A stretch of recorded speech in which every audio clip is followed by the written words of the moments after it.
हिमाचल प्रदेश कर्मचारी चयन आयोग फिर से खुलेगा और इसका कार्यालय हमीरपुर में ही खुलेगा। मुख्यमंत्री सुक्खू ने विधानसभा में नियम 130 के तहत आयोग द्वारा क्लास 3 से 4 की भर्ती प्रक्रिया में बरती गई अनियमितताओं पर चर्चा के लिए लाए गए प्रस्ताव के जवाब में घोषणा की है। और उन्होंने कहा कि कर्मचारी चयन आयोग का ऑफिस हमीरपुर में ही होगा और इसमें आयोग के किसी भी पुराने कर्मचारी को नियुक्ति नहीं दी जाएगी। नए कर्मचारियों की नियुक्ति भी रोटेशन के आधार पर होगी और सरकार ने आयोग का फिर से गठन करने के लिए सानन कमेटी का गठन किया है। पकड़ा कि स्पीकर साहब ने अब मानना। देखो, पुलिस पेपर भर्ती मांग की जो बात है उसमें प्रक्रिया चल रही है। हम देख रहे हैं कि कैसे उसमें आगे बढ़ा जाए। सीबीआई उसमें इंक्वायरी कर रही है।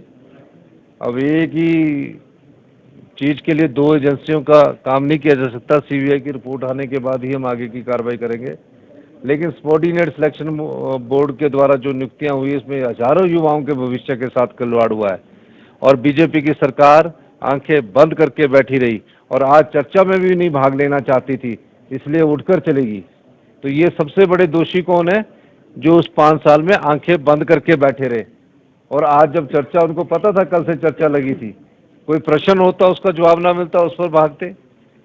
लेकिन किसी न किसी बहाने से वो सदन का वॉकआउट करना चाहते थे और इस चर्चा से जो सबॉर्डिनेट सिलेक्शन बोर्ड में भ्रष्टाचार हुआ है, जो सबॉर्डिनेट सिलेक्शन बोर्ड में पेपर बिके हैं, उससे भागना चाहते थे और उस चर्चा में भागना लेकर उन्होंने वॉकआउट का रास्ता अपनाया।